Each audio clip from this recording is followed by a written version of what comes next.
Pirmahan mo na yan, Marcela. Huwag mo nang pabigatin pa ang kinabukasan ni Marco. Masyado na siyang maraming sinakripisyo para sa inyo. Ang malamig at matalim na tinig ni Doña Victoria ay humiwa sa maalinsangan at kulob na hangin ng pampublikong ospital.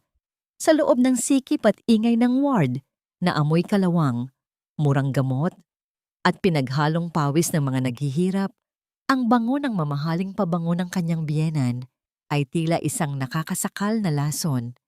Nanginginig pa ang mga daliri ni Marcela, ang manhid na kirot mula sa sariwang tahi ng kanyang panganganak ay tila nawalan ng saysay. Sa kanyang kandungan, mahigpit niyang hawak ang isang maliit na sapatos na gawa sa lumang retaso, isang pirasong telang pinagtiyagaan niyang tahiin sa ilalim ng aandap-andap na ilaw ng ospital. Pinapangarap ang maliliit na paa ng kanyang bagong silang na anak na si Leo. Isang puting sobre ang walang awang ibinagsak sa ibabaw ng manipis at kupas na kumot ng kanyang kama. Kailangan kong pakasalan si Sofia Marcela, mahinang sambit ni Marco, ang kanyang asawa, ang lalaking pinag-alayan niya ng kanyang buong kabataan at lihim na yaman. Nakatayo ito sa tabi ng kanyang ina, ang suot na mamahaling suit ay walang gusot. Napakalinis. Napakalayo sa itsura ni Marcela na may bahid pa ng natuyong dugo at gatas sa kanyang sadyang niluma at butas-butas na duster. Para ito sa kumpanya, para sa dangal ng mga Davenport, hindi tayo praktikal ngayon. Ang bata, pabigat lang sa sitwasyon natin. Intindihin mo naman. Sa mismong sandaling iyon, tila tumigil ang pag-ikot ng mundo ni Marcela. Ang karayom na hawak niya ay bumaon sa kanyang hintuturo. Isang patak ng mainit na dugo ang tumulo sa gawang kamay na sapatos ng kanyang anak. Ang telang sapatos ay dumulas mula sa kanyang nanginginig na mga kamay, bumagsak at gumulong sa madumi at malamig na tiles ng ospital na yurakan tulad ng kanyang pagmamahal. Walang luhang pumatak mula sa kanyang mga mata. Sa halip, isang nakakapasong kilabot ang gumapang mula sa kanyang mga talampakan paakyat sa kanyang gulugod. Ang kanyang sikmura ay bumaligtad, hindi dahil sa gutom o sa matapang na amoy ng chlorine, kundi dahil sa matinding pandidiri sa kaharap na katotohanan. Ang lalaking pinaglutuan niya sa madaling araw, ang pamilyang tinaguyod niya, gamit ang bawat sentimong naipon niya hanggang sa masaidang pondo para sa sarili niyang panganganak. Ngayon ay nagtatapon sa kanya na parang isang basahan. Ganito na lang ba ang halaga ko? Mahina niyang bulong, halos hindi marinig. Ang kanyang tinig ay bahagyang nanginig, puno ng sakit na pilit niyang kinikimkim. 3 taon ng pagtitiis, pananahimik at paglimot sa sariling dignidad. Iyon lang ba ang kapalit? Isang pirasong papel? Huwag mo kaming tingnan ng ganyan, Marcela. Malamig na saad ni Doña Victoria. Bahagyang itinuro siya. Ang boses ay puno ng pagmamataas. Dapat nga magpasalamat ka pa. Pinatira ka namin dito ng matagal kahit wala kang naiambag. Utang na loob mo sa amin ang mga panahong may nakain ka sa pamamahay ko. Tignan mo ang sarili mo. Niwala kang maipambili ng maayos na damit para sa anak mo. Gusto mo bang hatakin pababa si Marco kasama ng kahirapan mo? Ang nakakabaliw na kabalintunaan ay halos sumakal kay Marcela. Ang babaeng nang aalipusta sa kanyang kahirapan ngayon ay siya mismong naglimas ng pondo niya noong nakaraang buwan. Ang singsing na diamante nakikinang sa daliri ng ibang babae upang isalba ang kumpanya ay binili mula sa dugong iniluhan niya. Humigpit ang yakap ni Marcela sa sanggol na natutulog sa kanyang dibdib. Ang init ng hininga ni Leo, ang tanging pumipigil sa tuluyang pagguho ng kanyang katinuan. Nais niyang sumigaw, nais niyang isumbat ang kanyang totoong pagkatao bilang nag-iisang tagapagmana ng mga Harrington. Ngunit ang manhid na kahihiyan, ang hiya na siya mismo ang pumili at nagbulag-bulagan sa basurang pamilyang ito, ay nagpatikom sa kanyang mga labi. Tinalikuran na siya ni Marco, hindi man lang sumulyap sa inosenteng mukha ng kanyang anak. Naglakad ito patungo sa pinto, nagmamadaling iwan ang amoy ng kahirapan na bumabalot sa silid. Huminto si Doña Victoria sa may pintuan at lumingon sa isang naguguluhang nurse na nakatayo sa pasilyo. Ang kanyang tinig ay malamig, walang bahid ng awa, tumatagos hanggang sa buto. Putulin niyo na ang linya ng bayarin sa pasyenteng ito. Palabasin niyo na siya ngayong gabi.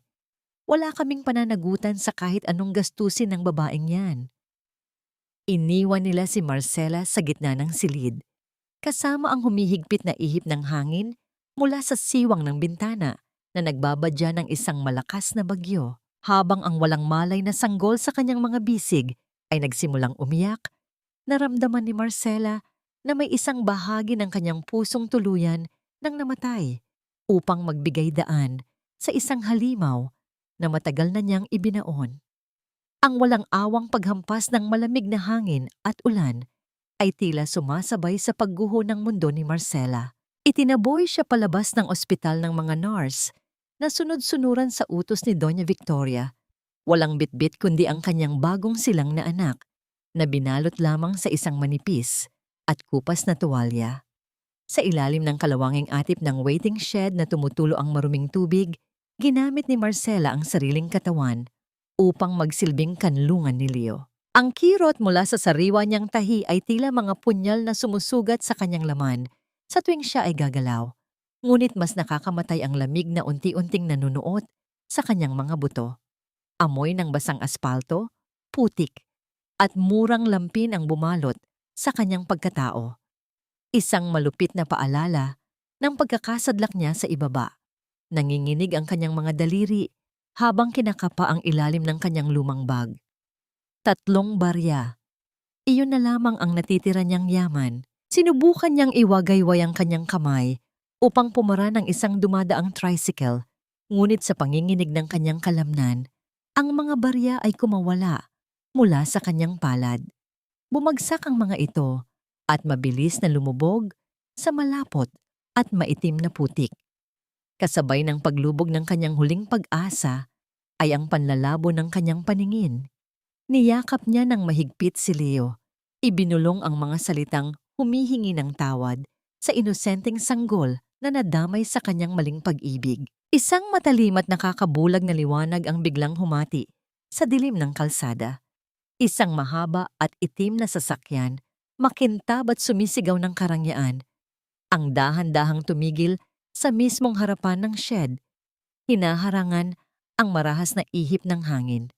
Bumukas ang pinto ng sasakyan. Isang lalaking nakasuot ng formal na itim na suit ang lumabas bitbit ang isang malaking itim na payong. Walang pag-aalinlangan, humakbang ito patungo sa gawin ni Marcela. Hindi alintana ng lalaki ang pagtalsik ng maruming tubig sa kanyang makinis at mamahaling sapatos nang siya ay lumuhod sa mismong putikan sa harapan ng nanginginig na ina. Senyorita Marcela. Ang tinig ni Attorney Valdez ay puno ng paggalang na tila ba ang babaeng kaharap niya sa gitna ng basurahan ay isang reyna. Hinubad ng matandang abogado ang kanyang makapal na coat na gawa sa purong lana at maingat na ipinatong yon sa nakukubang balikat ni Marcela. Isang nakakapasong init ang biglang yumakap sa naninigas na katawan ni Marcela. Ang bango ng tuyong kahoy, kape at pamilyar na kaligtasan mula sa coat ng abogado ay marahas na pumawi sa amoy ng kahirapan at kapabayaan na ipinalasap sa kanya ng mga Davenport. Ang kanyang mga luhang kanina pa, nagyayelo, ay tuluyang natunaw. Umagos kasabay ng ulan sa kanyang mga putlang pisngi. Tama na po ang pagtatago, senyorita. Oras na para umuwi. Malumanay ngunit may diin na dugtong ni Attorney Valdez. Ang mga mata nito ay nag-aapoy sa pinipigilang galit habang nakatingin sa kaawa-awang kalagayan ng sanggol. Ang ginawa nilang pag-apak sa inyo ay isang malaking kasalanan sa alaala ni Don Alejandro. Hindi ito ang kapalaran na ipinaglaban ng inyong ama. Sa pagbanggit sa pangalan ng kanyang yumaong ama, isang matalim na paghinga ang pinakawalan ni Marcela. Ang matagal na niyang ibinaon na katotohanan ay pilit na bumabangon. Inalalayan siya ng abogado patungo sa malambot at mainit na upuan sa loob ng sasakyan. Ang katahimikan sa loob ng kotse ay nakakabingi. Napakalayo sa hagupit ng bagyo sa labas, parehong sa kalikasan at sa buhay niya. Umarangkada ang sasakyan, binabagtas ang basang kalsada ng Maynila. Nakasandal si Marcela sa bintana, yakap ang anak na ngayon ay mahimbing nang natutulog dahil sa init ng coat. Habang tumatakbo ang sasakyan, dumaan sila sa tapat ng isang naglalakihang electronic billboard sa gitna ng syudad. Ang maliwanag na ilaw nito ay tumama sa mukha ni Marcela. Napamulat siya at napako ang tingin sa screen. Isang live broadcast ng isang sikat na magazine. Sa gitna ng isang marangyang restaurant na pinalamutian ng mga gintong chandelier at mamahaling bulaklak, nakatayo si Marco. Nakangiti ito ng napakatamis. Walang bakas ng lalaking kalalabas lang ng pampublikong ospital para itapon ang kanyang asawa. Dahan-dahang isinusuot ni Marco ang isang kumikinang na singsing na diamante sa daliri ni Sofia de Villa habang nagpapalakpakan ng mga tao sa paligid nila. Ang singsing na yon, ang perang binayaran doon ay ang mismong pondong pinagpuyatan ni Marcela. Ang perang dapat sana ay pambayad sa ligtas na pagluwal ni Leo na palihim na ninakaw ni Doña Victoria. Tinitigan ni Marcela ang masayang mukha ng kanyang asawa sa malaking screen hanggang sa tuluyan itong lamunin ng dilim ng kalsada. Walang hikbi, walang pagmamakaawa. Unti-unting nagbago ang ihip ng hangin sa loob ng sasakyan. Ang mga mata ni Marcela, na kanina ay puno ng takot at pag-ibig na naulila, ay napalitan ng isang malamig at nakakamatay na kalmado. Ang tahimik na pag-usad ng sasakyan ay nagtapos sa pagbukas ng matataas at naglalakihang gintong tarangkahan. Pumasok sila sa isang malawak na hardin kung saan ang amoy ng basang damo ay nahahalo sa halimuyak ng mga namumukadkad na rosas. Isang mundong napakalayo sa umaalingasaw na estero ng ospital na iniwan ni Marcela. Bumukas ang mabigat na pintong gawa sa mamahogani ng mansyon ng mga Harrington. Sinalubong agad siya ng nakakapasong init ng mga luha ni Yaya Loring. Ang matandang babae na naging pangalawang ina niya ay mahigpit na yumakap sa kanya. Ang pamilyar na amoy ng lavender at malinis na bulak mula sa damit ng matanda ay tila isang malambot na unan na sumalo sa sugatang kaluluwa ni Marcela. Wala itong sinabi. Tanging ang paghigpit ng mga braso nito ang nagparating ng pangungulila at awa para sa kaawa-awang kalagayan ng kanyang inaalagaan. Nang gabing iyon, sa loob ng isang malawak na silid na pinapainit ng naglalagablab na apoy mula sa fireplace, tahimik na nakaupo si Marcela. Si Leo ay mahimbing na natutulog sa isang malambot na kuna, balot sa telang yari sa pinakapinong sinulid, ligtas sa panlalamig at gutom. Sa ibabaw ng antigong mesa ay nakapatong ang mga dokumentong dinala ni Attorney Valdez.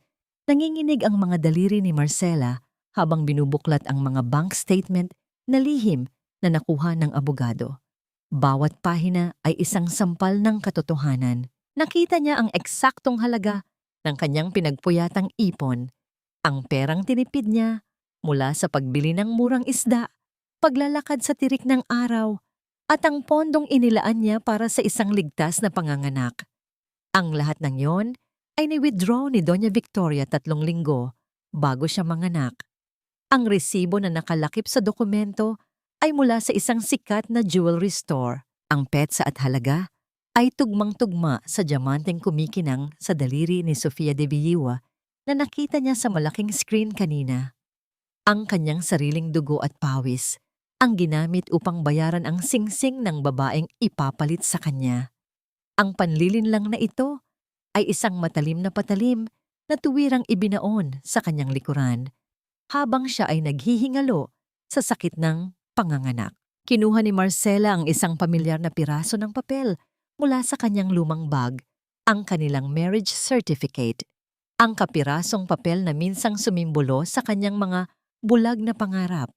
Tumayo siya at lumapit sa fireplace. Tinitigan niya ang mga nag-aapoy na kahoy. Ang init nito ay sumasalpok sa kanyang namumutlang mukha. Walang pag-aalinlangan, Binitawan niya ang papel.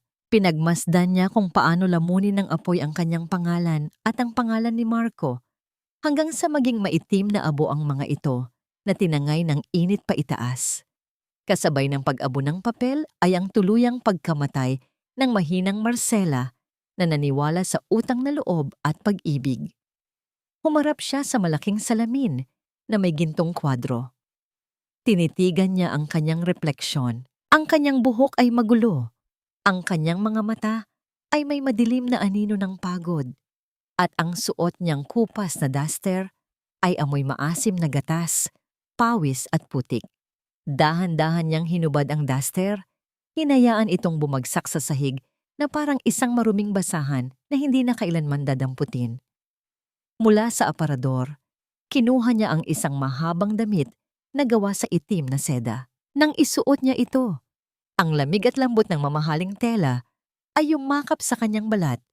Isang kasuotan na nararapat lamang sa nag-iisang tagapagmana ng imperyo ng Harrington.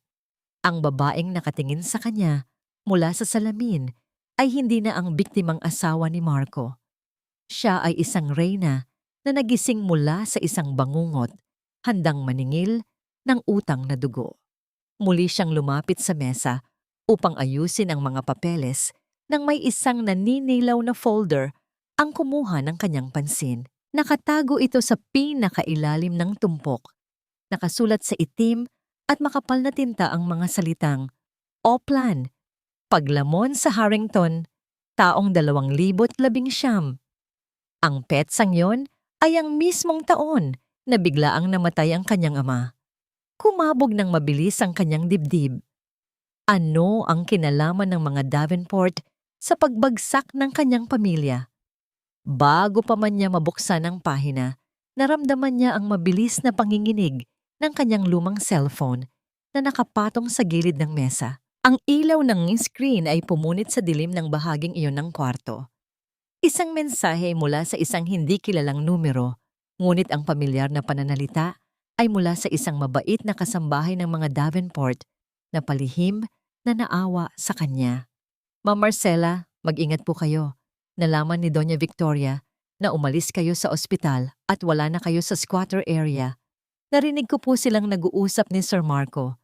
Pinaplano po nilang ipahanap kayo para sa pilitang kunin si Baby Leo. Gagamitin daw po nilang panakot ang bata para pilitin kayong magbigay ng sustento mula sa kung sino man ang kumupkop sa inyo. Humigpit ang hawak ni Marcela sa gilid ng mesa hanggang sa pumuti ang kanyang mga buko. Ang kanyang mga mata na sumasalamin sa apoy ng fireplace ay nagliyab sa isang malamig at walang awang galit. Ang mensahe sa maningning na screen ng telepono ay hindi nagdulot ng takot kay Marcela, kundi nagpaigting sa malamig na apoy na nagliliyab sa kanyang dibdib. Ibinalik niya ang telepono sa ibabaw ng antigong mesa nang walang bakas ng panginginig. Ang mga Davenport ay naghahanap ng kahinaan na maaari nilang tapakan muli, ngunit hindi na nila masusumpungan ang babaeng dati nilang inaalipin. Napakalayo sa malamig na katahimikan ng mansyon ng mga Harrington, ang bulwagan ng pamilya Davenport ay nababalot ng nakakasulasok na halimuyak ng imported na Earl Grey tea at pinong asukal. Sa ilalim ng naglalakihang kristal na chandelier, nakaupo si Doña Victoria kasama ang mga matataas na ginang ng lipunan. Ang kanyang mga daliring binalot ng mamahaling alahas ay maingat na nakahawak sa isang manipis na tasang porselana. It breaks my heart, mga amiga, nagkukunwaring paghikbi ni Doña Victoria. Pilit na pinupunasan ang tuyong mga mata ng isang panyong seda. Ganyan talaga kapag galing sa mahirap. Pagkatapos namin siyang bihisan at pakainin, ano ang igaganti sa amin? Sumama sa isang mayamang matandang lalaki, ang Marcelang iyon. Iniwan pa ang sakiting bata sa charity ward ng ospital. Kung hindi lang inilayo ng lalaki niya ang bata, sana ay kinupkop ko pa rin ang apo ko kahit paano. Ang mga kasamang ginang ay nagpalitan ng mga bulong ng pagkaawa at pandidiri sa gawa-gawang kwento. Sa kabilang dulo ng mahabang sofa, nakaupo si Marco.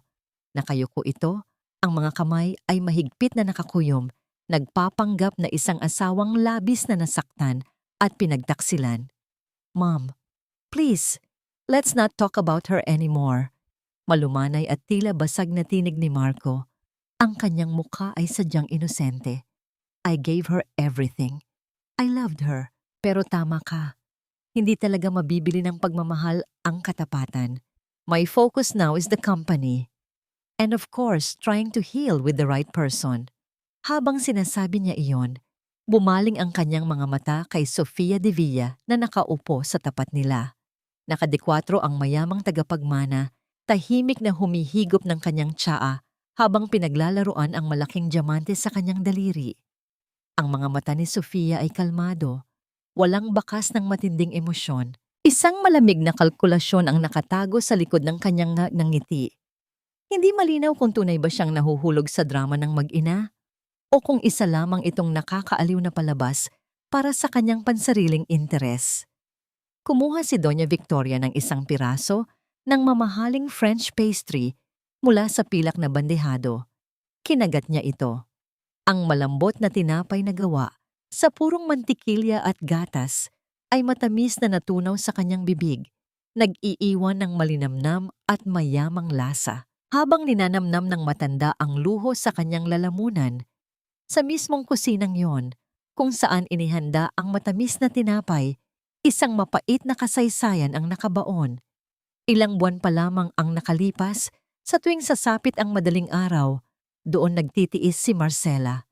Isang mangkok ng lamig na kanin, binasbasan ng kaunting toyo at tira-tirang mantika, ang madalas na itawid gutom ng nag-iisang tagapagmana ng mga Harrington habang kinukusot ang mga maruruming damit ni Marco. Ang kaibahan ng tamis ng mantikilya sa labi ng biyenan at ng maalat na luha at toyo sa dila ng manugang ay isang sumusugat na patunay ng kanilang walang hanggang kasakiman. Sa kabilang dako ng lungsod, sa loob ng malamig at madilim na opisina, kung saan hindi naabot ng anumang panlilin lang ng mga Davenport, nakatayo si Marcela sa harap ng malaking bintanang salamin. Ang buong syudad ay nasa ilalim ng kanyang mga paa. Attorney Valdez. Kalmado ngunit may diin na utos ni Marcela nang pumasok ang matandang abogado. "I want you to buy all of Davenport Group's bad debts. Bawat pautang, bawat promissory note, bawat utang nila sa mga supplier. Bilhin niyo lahat in secret. Gusto kong maramdaman nila na ligtas sila ngayon bago natin unti-unting sikipan ang lubid sa kanilang mga leeg." Tumango ang abogado.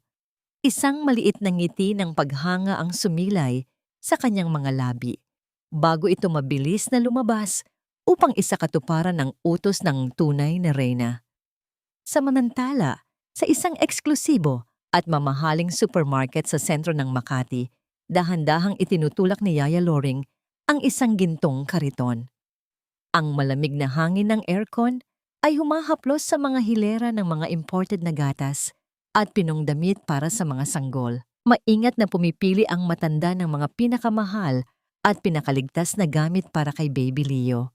Sa hindi kalayuan, sa likod ng hanay ng mga matataas na estante ng alak, isang lalaking nakasuot ng itim na cap ang tahimik na nagmamasid. Ang matalim na lente ng kanyang nakatagong kamera ay walang ingay na kumukuha ng mga imahe. Nakatutok ang lente hindi lamang kay Yaya Loring, kundi sa isang mamahaling stroller kung saan nakahiga ang bata. Ang burda sa gilid ng kumot ng sanggol, isang pamilyar na sagisag ng isang makapangyarihang pamilya, ay nakuha ng malinaw. Ilang segundo lamang ang lumipas. Ang mga larawang iyon ay naglakbay sa hangin, patungo sa inbox ng telepono ni Doña Victoria.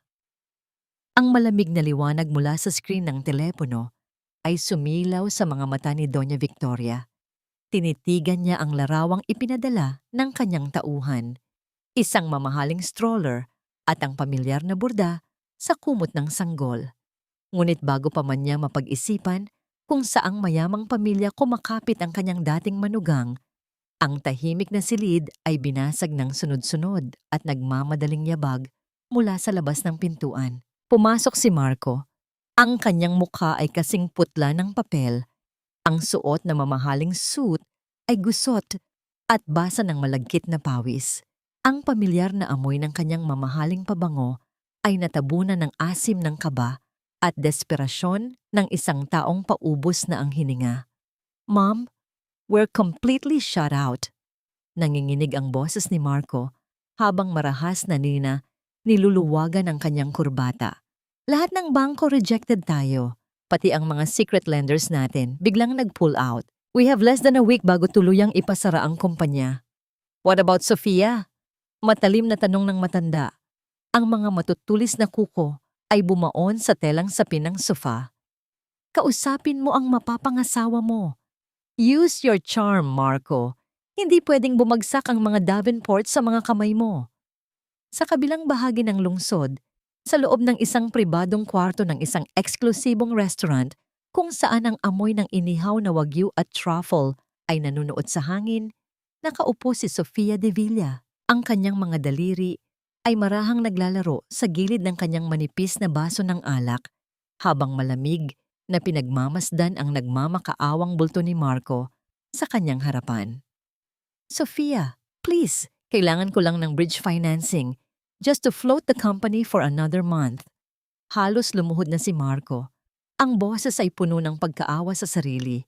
Isinasantabi ang natitira niyang dignidad. "I promise, babalik ng doble ang investment mo. Mag-aasawa na tayo, di ba? You have to help me." Isang mapaklang na ngiti ang gumuhit sa mga labi ni Sofia. Inilapag niya ang baso sa mesa nang walang anumang ingay. "Let's get one thing straight, Marco. I agreed to marry a CEO of a functioning empire, not a drowning man begging for a life vest. Business is business. Hindi ako bangko ng pamilya mo para saluhin ang mga pagkakamali niyo. Fix your own mess bago pa ako mawalan ng gana sa kasal na ito." Ang mga salitang iyon ay tila yelong ibinuhos sa buong pagkatao ni Marco. Ang babaeng inakala niyang tagapagligtas at ipinalit sa tapat niyang asawa ay isa palang nakangiting ahas na nag-aabang lamang sa kanyang tuluyang pagbagsak. Habang unti-unting nagugunaw ang mundo ng mga Davenport sa pinakamataas na palapag ng Harrington Tower, kalmadong pinagmamasdan ni Marcela ang bawat galaw ng kanyang mga kalaban mula sa kanyang laptop. Ang silid ay amoy sariwang liryo, malinis, malamig, at walang bahid ng anumang dumi ng nakaraan. Nasa mesa na ni Marco ang folder "Senyorita", malumanay na ulat ni Attorney Valdez na nakatayo sa kanyang likuran tulad ng isang tapat na anino. Walang nakakaalam kung paano nakarating ang isang makapal na envelope na may gintong selyo sa mismong ibabaw ng executive desk ni Marco. Walang nakapansin sa nag-iisang sekretarya ni Marco, isang tahimik na babaeng nagngangalang Rita, na madalas murahin at ipahiya ni Doña Victoria sa harap ng maraming tao. Ang sekretaryang ito ay palihim na yumuko, inayos ang folder at nagpatuloy sa pag-type sa kanyang computer. Isang munting kilos ng paghihiganti mula sa mga taong matagal nang inaapakan ng pamilyang ito. Nang bumalik si Marco sa kanyang opisina, nalulun sa kawalan ng pag-asa, ang gintong folder ang sumalubong sa kanyang paningin. Emerald Cove Development Project, isang dambuhalang foreign investment na naghahanap ng lokal na partner. Ang ipinangangakong kita ay sapat hindi lamang para bayaran ang lahat ng utang ng Davenport Group, kundi para bilhin ang buong kumpanya ni Sofia de Villa ng 10 beses. Dinala ni Marco ang dokumento sa kanyang ina. Sa loob ng madilim nilang mansyon, nanginginig ang mga kamay ni Doña Victoria habang binabasa ang bawat pahina ng pekeng kontrata.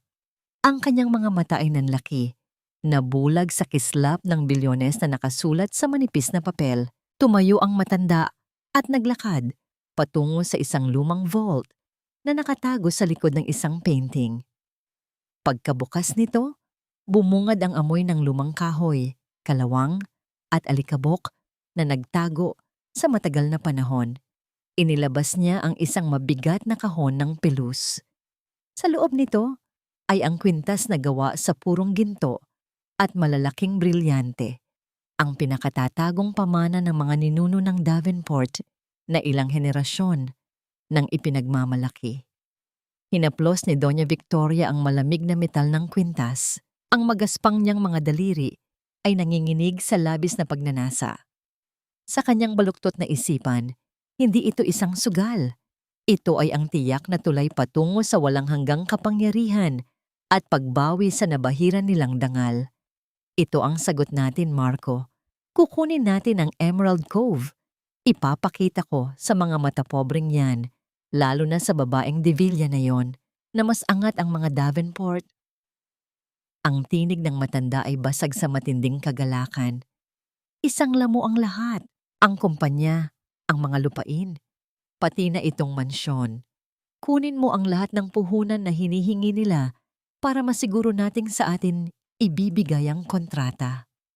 Ma'am, sigurado ba tayo rito? Paano kung... Nag-aalangang tanong ni Marco. Ang pawis ay patuloy sa pagtulo sa kanyang noo hanggang sa kanyang kwelyo. Gawin mo ang inuutos ko kung ayaw mong mauwi tayo sa kalsada. Mabalasik na utos ng matanda, ang tinig ay puno ng kasakiman na tuluyang lumamon sa natitirang luhika. Kinabukasan, sa ilalim ng madilim na kalangitan na nagbabadya ng malakas na ulan, nakayuko si Marco sa ibabaw ng kanyang mahogany desk. Hawak niya ang isang mamahaling pluma. Nanginginig ang kanyang kamay habang idinidikit ang dulo ng ballpen sa pinakahuling pahina ng kontrata. Ang dokumentong isinasangla, ang kanilang mismong kaluluwa at ang huling haligi ng mga Davenport kapalit ng isang ilusyon. Idiniin niya ang pluma. Ang itim na tinta ay dumaloy at permanenteng nagmarka sa papel. Sa kabilang panig ng linya at teknolohiya, isang maliit na mensahe ang umilaw sa screen ng laptop ni Marcela. Signed, "The trap is closed." Isang malamig na ngiti ang sumilay sa mga labi ni Marcela. Dahan-dahan, ibinaba niya ang takip ng kanyang laptop hanggang sa maglapat ito. Ang tahimik na pagsasara ng screen ay katumbas ng pagbagsak ng isang maso na tuluyang dudurog sa lahat ng kahambugan ng mga Davenport. Wala ng atrasan, wala ng kawala. Ang araw ng paniningil ay dumating hindi sa anyo ng malakas na bagyo, kundi sa isang tahimik at nakakasakal na umaga. Sa loob ng malawak na opisina ni Marco, ang malamig na buga ng aircon ay hindi sapat upang patuyuin ang malapot na pawis na namumuo sa kanyang noo at leeg. Ang amoy ng mamahaling kape na kanina lamang ay nagbibigay ng tapang sa kanya. Ngayon ay tila naging mapait at sunog na asido sa kanyang sikmura. Sa mismong harapan ng kanyang nanginginig na mga mata, ang screen ng kanyang computer ay nagpapakita ng isang error message. Ang website ng Emerald Cove Development Project, ang dambuhalang kumpanyang pinagsanglaan niya ng lahat ng yaman ng mga Davenport, ay isang blankong pahina na lamang. Ang mga numero ng telepono ng kanilang mga foreign investor ay nagdudugtong lamang sa isang patay na linya. Pumasok ang kanyang sekretarya. Ang mukha ay putlang-putla. Bit-bit ang isang makapal na sobre mula sa bangko. Sir Marco, the bank just called. Naglabas na po sila ng notice of foreclosure. Frozen na daw po ang lahat ng accounts ng Davenport Group simula kaninang madaling araw. Ang mga salitang yon ay tila isang malaking bato na dumagan sa dibdib ni Marco. Hindi siya makahinga. Ang kanyang mga kamay ay marahas na hinawi ang lahat ng nakapatong sa kanyang mahogany desk. Ang kanyang mamahaling laptop, ang mga porselanang figurin, at ang tasa ng kape ay sabay-sabay na humampas sa sahig. Nagkadurog-durog sa maliliit na piraso habang ang itim na kape ay mabilis na kumalat at nag-iwan ng permanenteng mantsa sa puting karpet. Ang kanyang imperyo ay gumuho sa isang iglap, kasing bilis ng paglaho ng pekeng kontratang pinirmahan niya. Sa parehong oras, sa ilalim ng nakakapasong sikat ng araw na tila nagpapakulo sa semento ng kalsada, nakatayo si Doña Victoria sa labas ng nagtataasang bakal na tarangkahan ng mga Devilla. Ang kanyang suot na makapal at mamahaling damit ay basang-basa ng pawis na amoy asim ng desperasyon. Wala na ang kanyang pamilyar na malamig at matapobreg na ngiti. Ang kanyang mga matutulis na kuko ay mahigpit na nakakapit sa mainit na rehas ng gate habang nakikipagtalo sa dalawang matipunong gwardya na humaharang sa kanya. Hindi niyo ba ako kilala? I am Doña Victoria Davenport. Biyenan ako ni Sofia. Let me in. Kailangan ko siyang makausap ngayon din. Tell her we need the funds right now. Ang kanyang tinig na nakasanayan ng mag-utos at mga lipin ay isa na lamang matinis at nakakaawang palahaw ng isang pulubing nagmamakaawa. Walang emosyong tiningnan siya ng isang gwardya.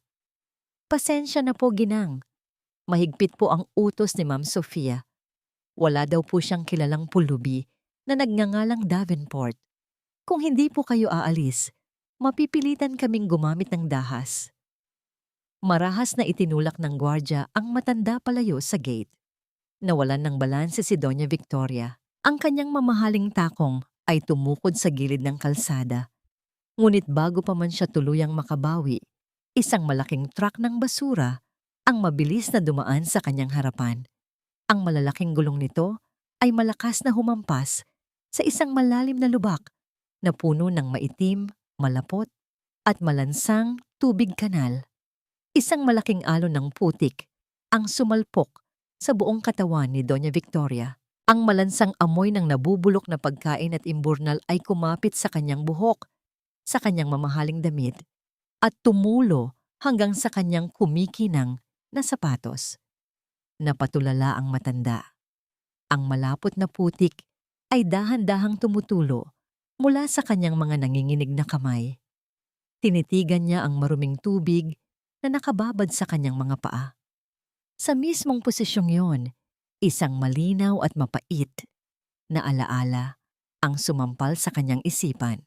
Ito ang mismong amoy, ang mismong dumi na ipinalinis niya kay Marcela noong pinilit niyang paluhurin ang manugang sa sahig ng kanilang kusina. Ngayon, ang dumi ay nasa kanyang sariling balat at ang nakakapasong kahihiyan ay tuluyang sumunog sa natitira niyang dignidad. Sa kabilang gilid ng kalsada, sa loob ng isang makintab at itim na sasakyan na may madidilim na bintana, tahimik na nakamasid si Marcela. Ang malamig at malinis na hangin sa loob ng sasakyan ay may manipis na amoy ng lavender, isang perpektong kaibahan sa umaalingasaw na kalagayan ng kanyang dating biyenan sa labas. Marahan niyang inikot ang manipis na baso ng tubig sa kanyang kamay. Ang mga yelo sa loob ay marahang nag-uumpugan. Walang bakas ng ngiti sa kanyang mga labi. Tanging ang malamig at walang awang kasiyahan ng isang haring nakamasid sa pagpugot ng ulo ng kanyang kaaway. Ngunit sa gitna ng matinding pagkaaba ng matanda, sa halip na umuwi upang magtago, kinaladkad ni Doña Victoria ang kanyang maruming sarili patungo sa isang madilim na eskinita. Nanginginig at nanggigigil, binuksan niya ang kanyang basang bag. Mula sa lihim na bulsa nito, kinuha niya ang isang nakatuping dokumento na binalot sa plastik. Isa itong lihim na insurance policy at trust fund document na nakapangalan kay Leo Davenport. Isang dokumentong nagkakahalaga ng milyon-milyon kung sakaling may mangyari sa bata. O kung mapapasakamay ng legal na guardian ang buong kustodya nito, paano at kailan niya ito nakuha nang hindi nalalaman ni Marcela? At kaninong peking pirma ang ginamit upang gawing legal ang isang kasunduang nagbebenta sa buhay ng kanyang sariling apo? Kinuha niya ang kanyang telepono. Ang mga daliring puno ng putik ay nanginginig habang nagtatype ng isang numero. Ang kanyang mga mata ay nanlilisik, tila isang nasukol na hayop na handang kumagat hanggang kamatayan. Hello? Nahanap niyo na ba ang eksaktong address kung nasaan ang matandang yaya at ang bata? Garalgal at punong-puno ng lason ang boses ni Doña Victoria. Pumunta na kayo ngayon din. Dalhin niyo sa akin ang bata. Wala akong pakialam kahit sino ang masaktan o mapatay niyo sa bahay na yon. Just get me my grandson. Malayo sa maruming kalsada at usok ng Maynila, ang hardin ng mansyon ng mga Harrington ay naliligo sa banayad at ginintuang sikat ng araw. Ang halimuyak ng mga bulaklak na sampagita ay humahaplos sa hangin. Nakaupo si Yaya Loring sa isang puting silyang gawa sa bakal. Nakangiting pinagmamasdan si Baby Leo na mahimbing na natutulog sa loob ng kanyang mamahaling stroller. Ang sanggol ay ligtas, mainit at payapa. Ngunit sa labas ng matataas na bakod ng mansyon, ang mga gulong ng isang lumang van ay tahimik at mabagal na gumagapang sa semento. Unti-unting lumalapit sa gintong tarangkahan habang ang mga maiitim na anino ng mga lalaking nakasakay sa loob ay nakatitig ng tuwid sa direksyon ng walang kamalay-malay na sanggol. Ang naglalakihang gintong chandelier ng Grand Ballroom ay nagbubuhos ng nakakabulag na liwanag sa mga imbitadong bisita. Ang hangin ay amoy mamahaling champagne, inihaw na karne, at mga pabangong nagkakahalaga ng libu-libong piso. Sa isang madilim na sulok, malayo sa sentro ng pansin, nakatayo si Marco at Doña Victoria. Kahit pa nakasuot sila ng kanilang pinakamagandang kasuotan, ang kanilang presensya ay tila isang nakakahawang sakit na iniiwasan ng lahat ng matataas na tao sa lipunan. Ang malamig na aircon ng bulwagan ay hindi sapat para patuyuin ang malamig na pawis na namumuo sa batok ni Marco. "Smile, Marco. Keep your chin up." Madiin ngunit pabulong na utos ni Doña Victoria sa pagitan ng kanyang mga ngiti. Ang kanyang buhok ay maayos na nakapusod. Ang kanyang mukha ay nababalutan ng makapal na makeup upang itago ang pamumutla at ang malansang alaala ng kanal kaninang umaga na tila nakakapit pa rin sa kanyang anit. Nandito ang lahat ng bilyonaryo. We just need one investor. Isang tao lang na maniniwala sa atin para mabawi ang kumpanya. Huwag mong ipahalata na ubos na tayo. Ngunit kahit anong pilit ni Marco na lumapit sa mga dating kasosyo, tinatalikuran lamang siya ng mga ito. Ang mga ngiti ng mga elitista ay mabilis na napapalitan ng malamig na pagtanggi.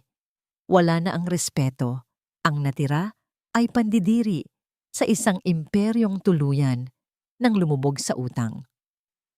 Ang ingay ng mga nag-uusap at nagtatawanan ay sabay-sabay na huminto nang tumunog ang mikropono sa gitna ng entablado. Ang host ng gabi ay nakangiting umakyat upang gawin ang pinakahihintay na anunsyo. "Ladies and gentlemen, tonight, we are honored to welcome the mysterious visionary who recently acquired the largest shares in the market, the absolute owner of Emerald Cove Development, and the one who bought out the entirety of the Davenport Group's debt. Please welcome the chairman of Harrington Group, Lady Marcella Harrington." Tila tumigil ang pag-ikot ng mundo sa loob ng bulwagan. Bumukas ang dambuhalang pintuan na gawa sa inukit na mahogany. Walang musikang tumugtog, tanging ang matapang at maautoridad na yabag ng mamahaling takong ang bumasag sa katahimikan. Pumasok si Marcella. Ang kanyang suot na mahabang pulang gown ay tila nagliliyab na apoy sa gitna ng dagat ng mga itim at puting tuksido ng mga negosyante. Ang kanyang mga mata ay kasing lamig ng yelo. Ang tindig ay perpekto at puno ng kapangyarihan. Wala ni isang hibla ng buhok ang nakawala sa ayos. Nawala na ang amoy ng usok ng kusina, pawis at murang sabon panlaba na dati ay bumabalot sa kanya sa bahay ng mga Davenport. Ngayon, ang halimuyak niya ay amoy ng tagumpay at kasiguraduhan na hindi kayang bayaran ng kahit anong yaman. Nanigas si Marco sa kanyang kinatatayuan. Ang manipis na kristal na baso ng red wine ay dumulas mula sa kanyang mga nanginginig na daliri. Ito ay bumagsak at nagkadurog-durog sa ibabaw ng puti at mamahaling karpet na gawa sa balahibo ng tupa. Ang mapulang likido ay mabilis na kumalat, bumakat sa malinis at puting tela na tila isang madugong sugat, isang perpektong larawan ng pagkadurog ng kanyang pansariling dangal. Ang babaeng itinapon niya sa maruming pasilyo ng ospital, ang asawang minaliit niya, tinawag na pabigat, at pinalitan ng iba, ay ang mismong Reyna na nagmamay-ari na ngayon sa kanyang buong pagkatao. Sa paglalakad ni Marcella patungo sa entablado, ang kanyang malamig na mga mata ay dumaan sa direksyon ni na Marco at Doña Victoria. Walang galit, walang sakit, ni walang kahit anong bakas ng pangungulila. Tinignan niya ang mag-ina na parang mga butil ng alikabok sa kanyang sapatos na hindi karapat-dapat pag-aksayahan ng atensyon. Ang simpleng pagbabaliwalang iyon ay 1,000 beses na mas matalim kaysa sa anumang patalim. Imposible.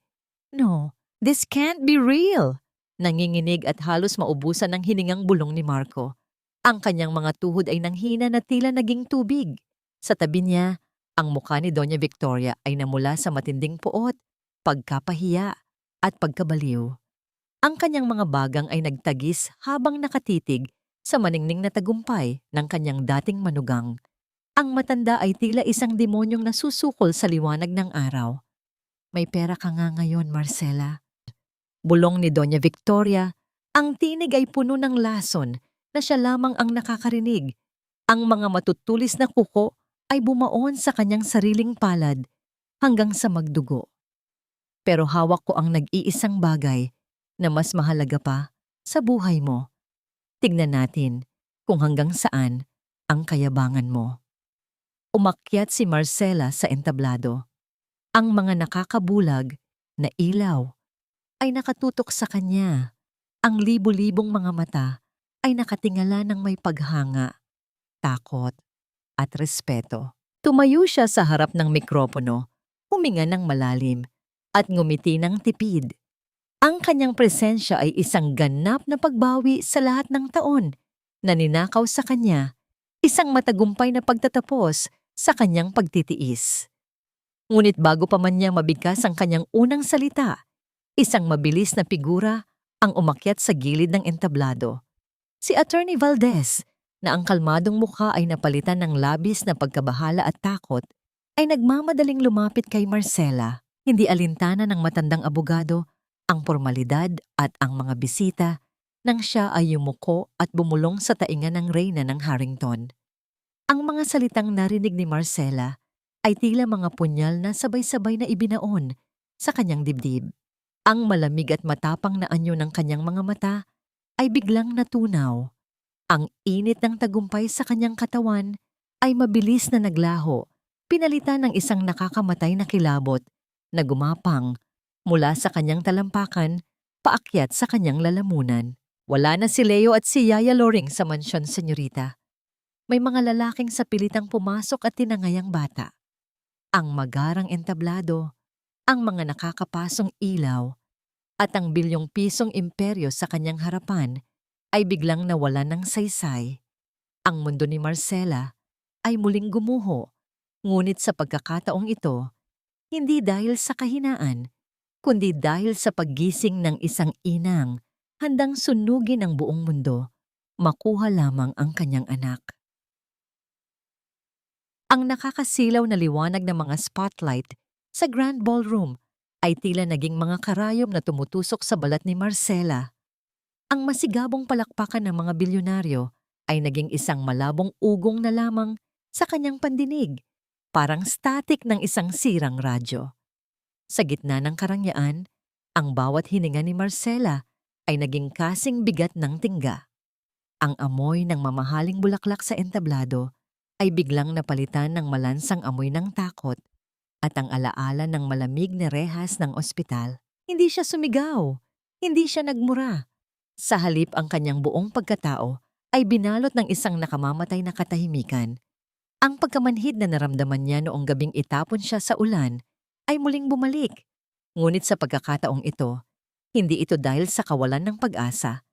Ito ay ang katahimikan bago ang isang dambuhalang daluyong.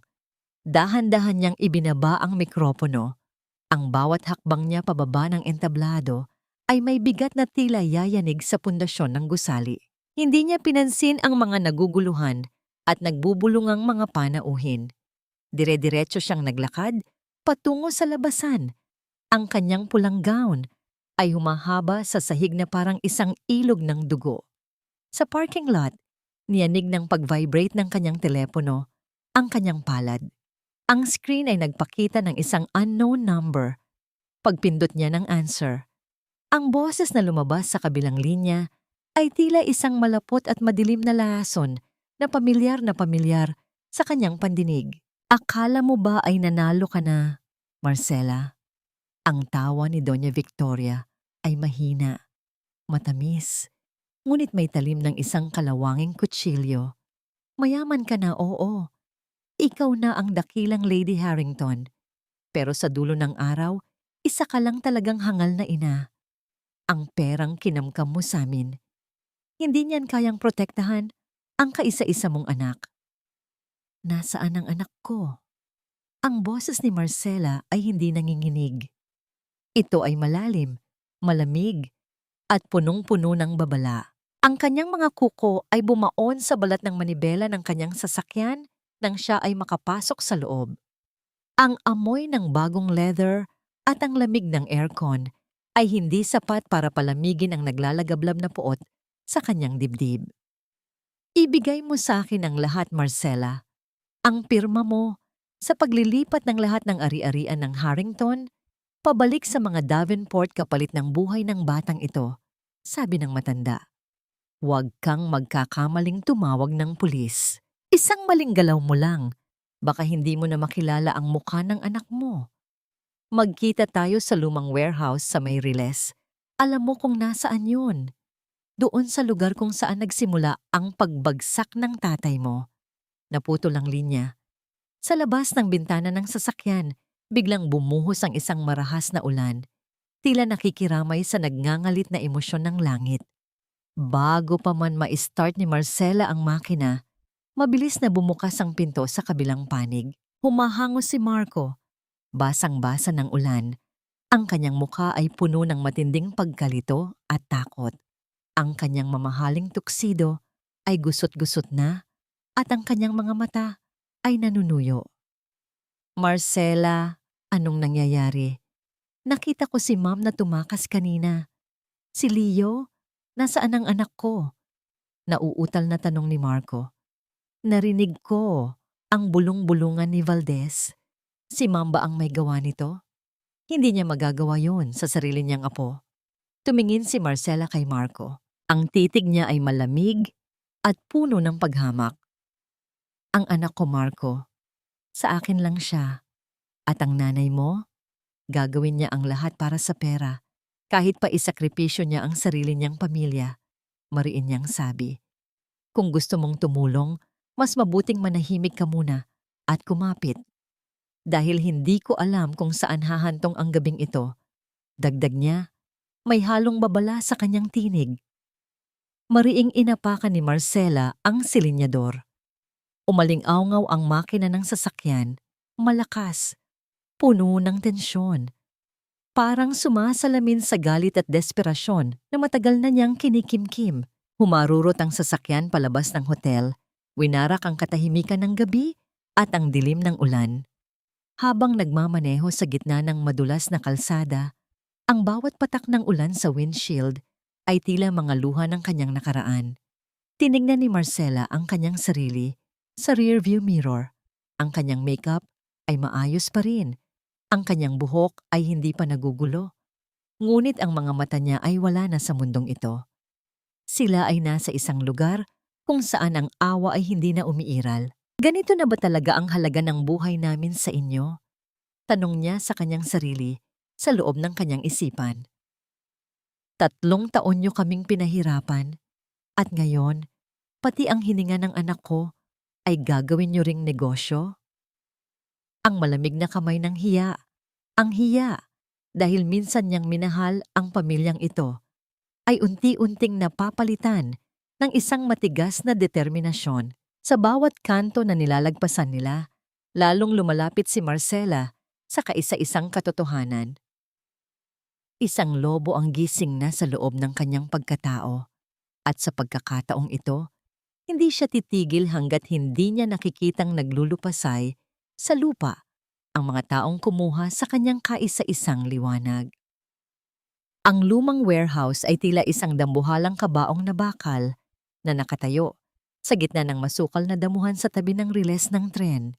Ang amoy ng kalawang amag at napanis na langis ay sumalubong kay Marcela nang dahan-dahan niyang itulak ang mabigat na pintong bakal. Sa loob, ang bawat patak ng ulan na humahampas sa bubong na yari sa yero ay lumilikha ng isang nakabibinging ugong Tila isang mabilis na tibok ng pusong nagbababadya ng kamatayan. Sa gitna ng malawak at madilim na espasyo, sa ilalim ng nag-iisang bumbilya na aandap-andap, nakaupo si Doña Victoria. Ang kanyang buhok ay gulo-gulo na, ang kanyang mga mata ay nanlilisik sa isang uri ng kabaliwan na tanging yung ganid sa pera ang makakapagluwal. Sa kanyang tabi, nakagapos si Yaya Luring sa isang silya, may busalang bibig at puno ng pasa ang muka. At sa paanan ng matanda, nakalagay ang stroller ni Leo.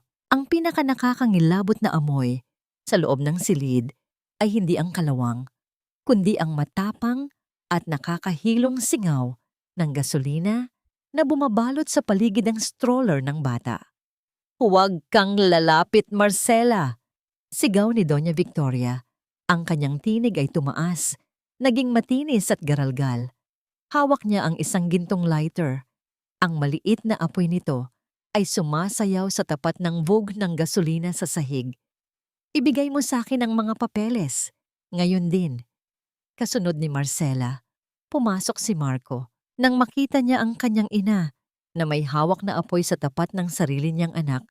Napaatras ang lalaki. Ang kanyang mukha ay nawalan ng kulay, ang kanyang bibig ay bumukas, ngunit walang tunog na lumabas.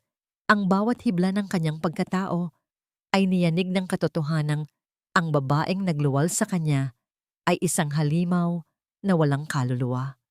"Mom, please, ibaba mo yan."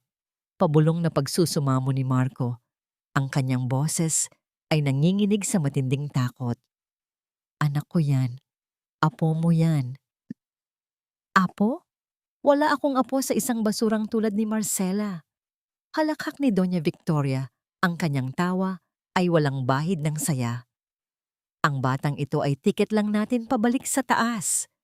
Akala mo ba, Marcela, ay naging swerte ka lang kaya ka napunta sa pamilya namin?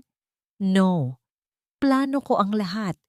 Simula noong pinabagsak ko ang tatay mo, noong ninakaw ko ang mga kumpanya niya at iniwan siyang naghihingalo sa kalsadang ito. Hinanap kita. Pinakasalan ka ni Marco dahil utos ko. Gusto kong masiguro na walang kahit isang sentimo ng mga Harrington ang makakatakas sa akin." Ang mga salitang iyon ay tila mga kidlat na tumama sa bawat sulok ng silid. Ang pag-amin ni Doña Victoria sa pagpatay sa dangal at buhay ng ama ni Marcela ay umalingaw-ngaw, kasabay ng malakas na busina ng tren na paparating sa di kalayuan. Ang panginginig ng lupa dahil sa dambuhalang sasakyang bakal ay nagpadama ng lalong matinding panganib. Tinitigan ni Marcela ang matanda. Ang kanyang pulang gown ay nadumihan na ng putik at alikabok. Ngunit ang kanyang mukha ay nanatiling kasing tigas ng marmol. Walang takot sa kanyang mga mata. Taming ang isang malalim at madilim na kasiyahan. "You're pathetic, Victoria." Malumanay na sambit ni Marcela. Ang bawat salita niya ay kasing talim ng labaha. Lahat ng sinabi mo, ang pag-amin mo sa pagnanakaw sa pamilya ko, ang pag-amin mo sa tangkang pagpatay sa anak ko, lahat yan ay hindi lang hangin. Dahan-dahang hinawakan ni Marcela ang munting brooch na nakakabit sa kanyang dibdib.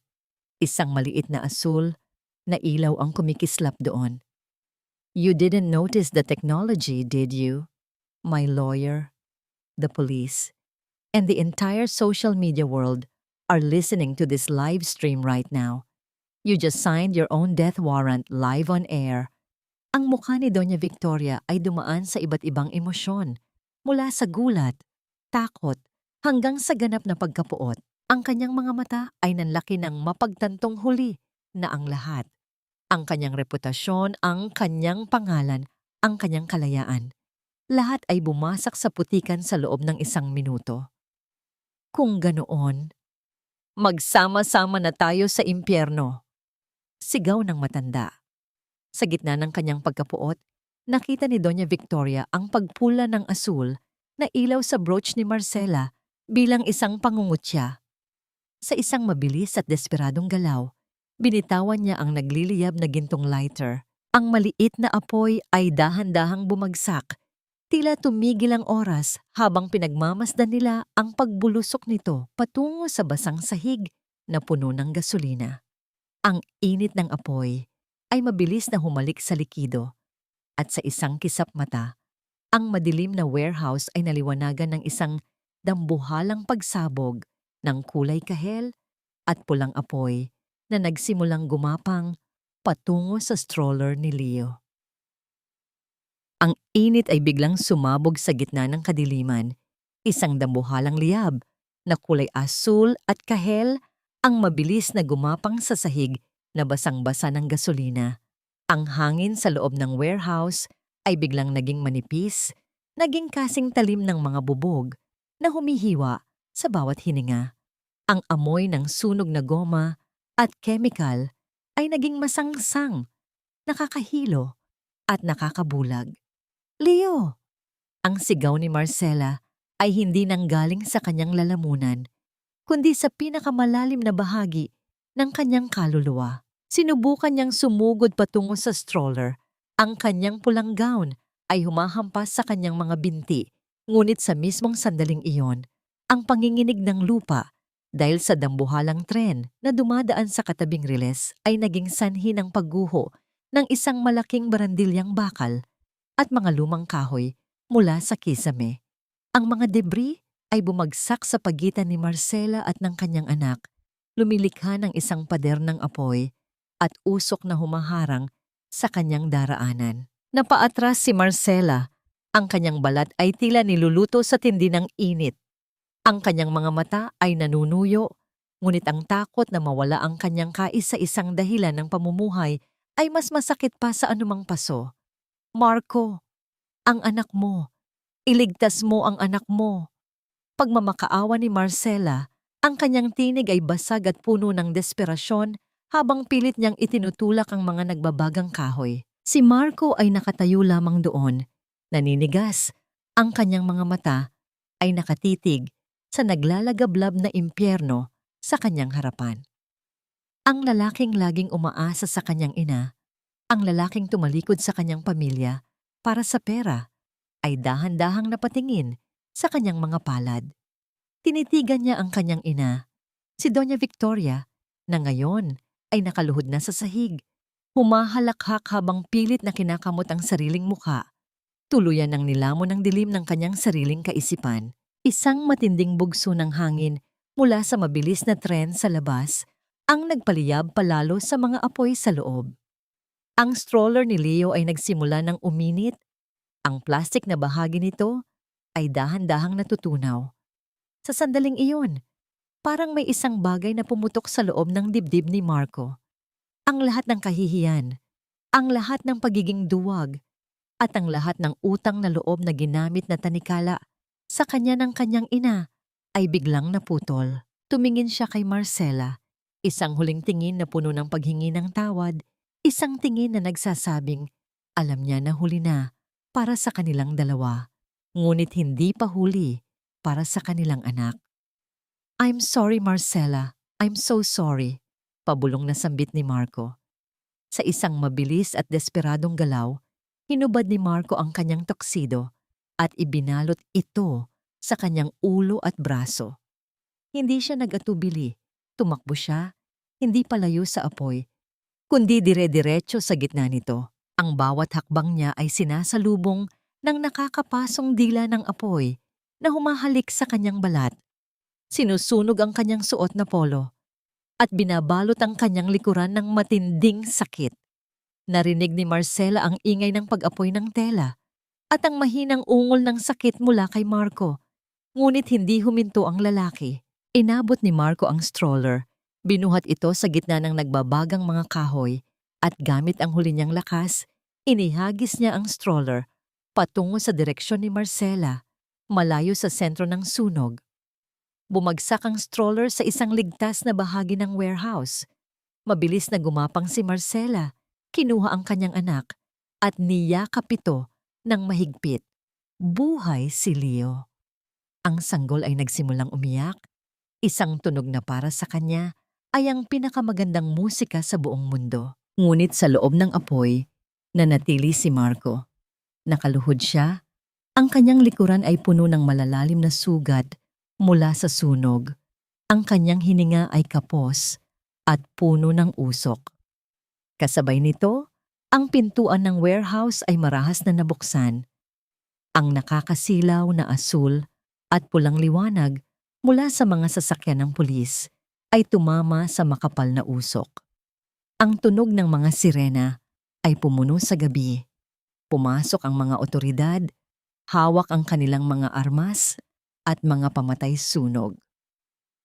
Huwag niyo akong hawakan. Ako ang reyna. Akin ang lahat ng ito. Marcela, ibigay mo sa akin ang alahas ko. Ang sigaw ni Doña Victoria ay tila isang matinis na hagulgol ng isang talunang hayop. Ang matanda ay kinaladkad ng 2 pulis. Ang kanyang mamahaling damit ay gulo-gulo. Ang kanyang muka ay puno ng uling at luha. At ang kanyang mga mata ay wala na sa katinuan. Ang malamig at matigas na bakal ng posas ay kumapit sa kanyang mga payat na braso. Ang huling alahas na isusuot niya sa kanyang buhay. Sa gitna ng kanyang pagkapahiya, dumaan siya sa harap ni Marcela, ngunit hindi man lang siya tiningnan nito. Ang reyna ng Harrington ay nakatuon lamang sa kanyang anak. Ang kanyang likod ay nakatalikod sa lahat ng dumi ng nakaraan. Lumapit si Attorney Valdez kay Marcela. Inalalayan itong tumayo habang ang mga bumbero ay nagsimula nang sugpuin ang apoy sa paligid ni Marco.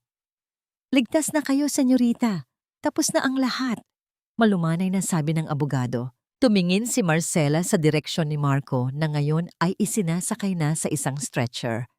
Ang amoy ng sunog na laman ay nanunuot sa hangin. Isang matalim na paalala ng presyong kailangang bayaran para sa kalayaan. Ang poot na nararamdaman ni Marcela ay dahan-dahang napalitan ng isang malalim at mapait na awa. Hindi dahil mahal pa niya ang lalaki, kundi dahil sa dulo ng lahat, pinili ni Marco na maging isang ama. Kahit na ang kapalit nito ay ang kanyang sariling pagkawasak. Sa labas, ang ulan ay unti-unting tumitila. Ang madilim na kalangitan ay dahan-dahang nagbibigay daan sa unang sinag ng bukang liwayway. Habang inilalayo si Leo sa lugar na iyon, naramdaman ni Marcela ang bigat ng bawat taon ng pagtitiis na dahan-dahang nawawala. Tila mga abong tinatangay ng hangin mula sa isang lupang tuluyan ng nasunog. Isang buwan ang mabilis na lumipas, ngunit ang amoy ng usok at sunog na balat ay tila nakabaon pa rin sa alaala ni Marcela. Sa pagkakataong ito, hindi siya naglalakad sa madilim at maruming pasilyo ng pampublikong ospital. Ang sahig na tinatapakan ng kanyang suot na itim na takong ay kasing kinang ng salamin, at ang hangin ay amoy sariwang puting liryo at mamahaling antiseptic. Isang pribadong suite na tanging ang mga tulad niya lamang ang may kakayahang bayaran. Huminto siya sa tapat ng pintuang gawa sa frosted glass. Huminga siya ng malalim, hindi dahil sa kaba, kundi dahil sa pagod na dulot ng nakaraan na nais na niyang tuluyang iwan. Pinihit niya ang hawakan ng pinto nang walang anumang ingay. Sa loob, nakahiga si Marco. Ang kanyang muka ay may mga peklat na hindi na kailanman mabubura, at ang kanyang mga braso ay balot pa rin ng puting gauze. Malayo ito sa makinis at gwapong mukha ng lalaking minsan ay naging sentro ng mundo ni Marcela. Sa tabi ng kanyang kama, ang monitor ng tibok ng puso ay naglalabas ng isang matumal na tunog ng bawat pintig. Isang paalala na buhay pa siya. Ngunit ang buhay na yon ay hindi na kailanman magiging buo. "Marcela," paos na tawag ni Marco nang makita ang anino ng babae. Sinubukan niyang umupo, ngunit ang bawat galaw niya ay sinasalubong ng matinding kirot sa kanyang likuran. "Dumating ka. Akala ko, hindi mo na ako papatawarin." Nanatiling nakatayo si Marcela sa paanan ng kama. Ang kanyang tindig ay tuwid. Ang kanyang mukha ay payapa, ngunit kasing lamig ng marmol. Hindi niya nilapitan ang lalaki. Hindi niya hinawakan ang nanginginig nitong kamay. Ang distansya sa pagitan nila ay hindi lamang sukat ng mga hakbang, kundi ang milya-milyang sugat na nalikha sa loob ng 3 taon. Nandito ako para magpasalamat. Marco, malumanay na sabi ni Marcela. Ang kanyang boses ay walang galit, ngunit wala ring init. Salamat, dahil pinili mong iligtas ang anak ko sa gitna ng apoy. Iyon ang unang pagkakataon na naramdaman ko na mayroon ka palang puso sa likod ng lahat ng karuwagan mo. Marcela, please, can we start again? Pagsusumamo ni Marco, ang kanyang mga mata ay nanunuyo sa mga luhang hindi na kayang pumatak. Wala na si Mom. Ang kumpanya, ang bahay, lahat na wala na. Tayo na lang, Marcela. Para kay Leo, I promise, gagawin ko ang lahat para bumawi. Isang mapait na ngiti ang gumuhit sa mga labi ni Marcela. Start again! Marco, ang Marcela na kilala mo ay namatay na sa gabing itinapon mo kami sa ulan sa tapat ng ospital. Ang babaeng naniwala sa utang na loob at sakripisyo para sa pamilya ay naging abo na kasama ng marriage certificate na sinunog ko. Lumapit si Marcela sa gilid ng mesa at inilapag ang isang maliit na paper bag. Pinatawad na kita, Marco. Hindi dahil nararapat ka sa kapatawaran, kundi dahil ayaw kong magdala ng puot sa tuwing titingnan ko ang anak ko. Pero ang pagpapatawad ay hindi katumbas ng pagbabalik.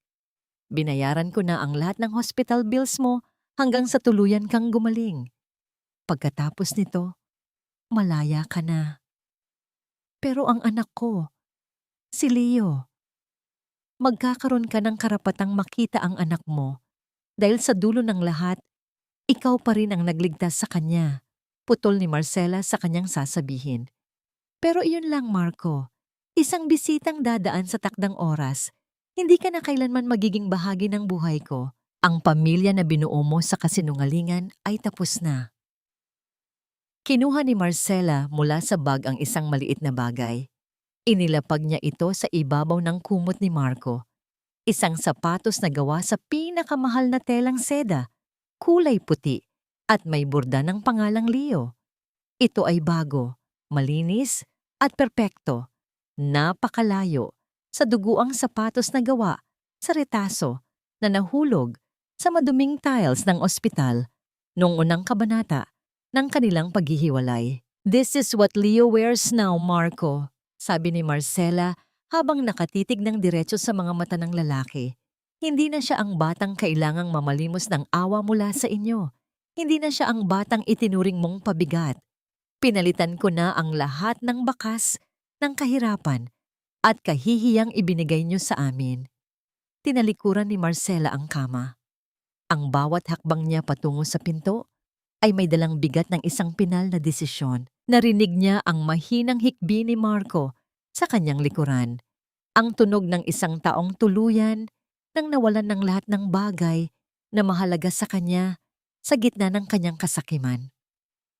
Bago siya lumabas, huminto si Marcela at lumingon ng huling beses. Ang sabi ng nanay mo noon, ang hiya ay hindi nababayaran ng pera. Tama siya.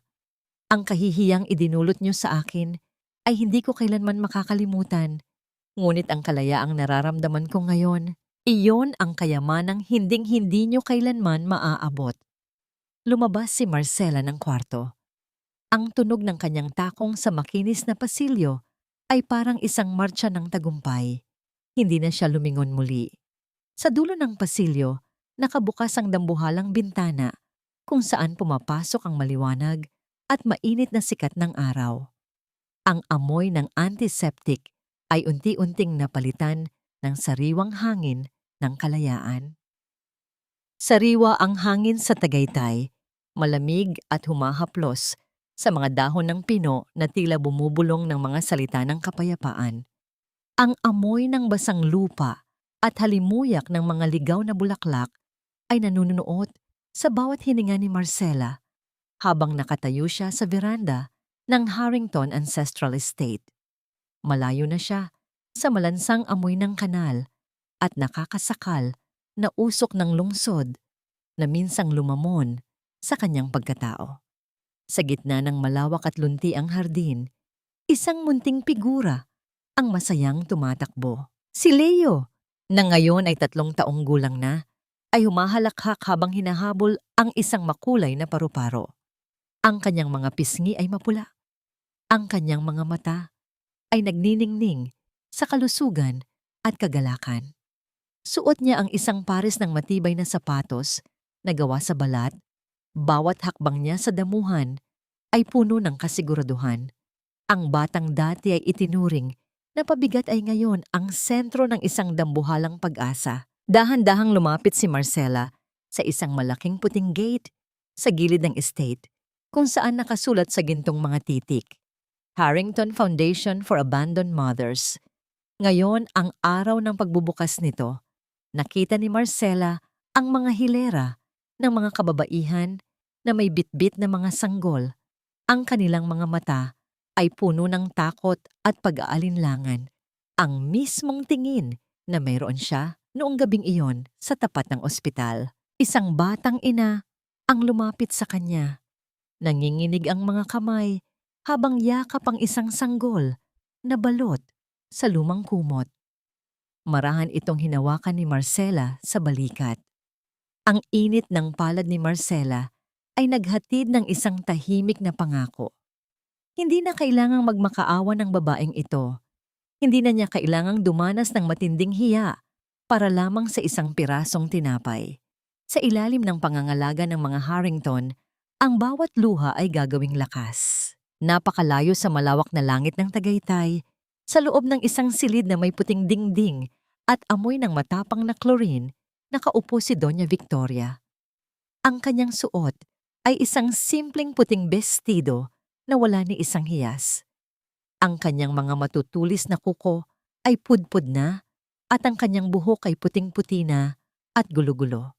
Nakatitig siya sa isang bitak sa pader, ang kanyang mga labi ay walang tigil sa paggalaw habang bumubulong ng mga pangalan ng mga diamanteng matagal nang nawala. Dalhin niyo sa akin ang aking kwintas.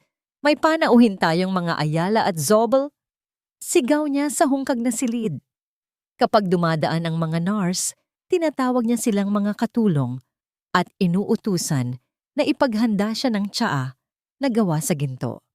Ang dakilang Doña Victoria Davenport ay nananatili sa isang kaharian na siya lamang ang nakakakita, isang bilangguan ng sarili niyang kasakiman kung saan ang tanging kasama niya ay ang mga anino ng kanyang nakaraan. Sa isang maliit na bayan sa Laguna, sa loob ng isang simpleng talyer ng kahoy, nakaupo si Marco. Ang amoy ng sariwang tablon, sawdust at varnish ang bumabalot sa kanya sa araw-araw. Wala na ang kanyang mga mamahaling suit. Ang kanyang suot ay isang kupas na t-shirt na may bahid ng pintura at pawis. Ang peklat sa kanyang likuran at braso ay paminsan-minsang kumikirot, isang matalim na paalala ng apoy na sumunog sa kanyang dating buhay. Maingat niyang inuukit ang isang maliit na kabayong kahoy. Ito ang kanyang pambayad sa kasalanan. Tuwing katapusan ng buwan, ipinapadala niya ang mga laruang ito sa Tagaytay. Kalaki pang isang maliit na sobre ng perang pinaghirapan niya sa pagkakarpintero. Hindi niya inaasahan ang pasasalamat. Sapat na sa kanya ang malaman na sa isang sulok ng mundo, ang kanyang anak ay lumalaki nang may maayos na sapatos, malayo sa dumi at lason na minsan niyang pinili para sa kanila. Ang kanyang kaligayahan ay nagmula na lamang sa malalayong sulyap sa mga larawan ni Leo na ipinapadala ni Attorney Valdez. Isang masakit, ngunit nararapat na distansya. Bumalik ang tingin ni Marcela sa kanyang anak. Binuhat niya si Leo at hinalikan sa noo. Ang amoy ng sanggol, amoy ng gatas, pulbos at kawalang malay. Ang kanyang naging gamot sa lahat ng sugat. Tumingala si Marcela sa langit. Ang araw ay unti-unting lumulubog, nag-iiwan ng kulay ube at gintong liwanag sa abot tanaw. Naalala niya ang duguang sapatos na gawa sa retaso na nahulog sa maduming sahig ng ospital. Ang sapatos na yon ay hindi na simbolo ng kanyang kahirapan, kundi ang naging mitya upang mahanap niya ang kanyang tunay na lakas. Ang isang babae ay maaaring pagtaksilan, apakan, at itapon sa dilim. Ngunit kapag natutunan niyang yakapin ang kanyang sariling halaga, Ang bawat piraso ng kanyang nadurog na puso ay magiging isang sandata upang itayo ang isang imperyong hindi na kailanman muling guguho. Sa wakas, ang kwento ni Marcella Harrington ay hindi na tungkol sa paghihiganti. Ito ay tungkol sa paggising. Ang katahimikan sa Tagaytay ay hindi na nakakatakot. Ito ay ang matamis na himig ng isang buhay na malaya, buo at ganap ng naghihilom.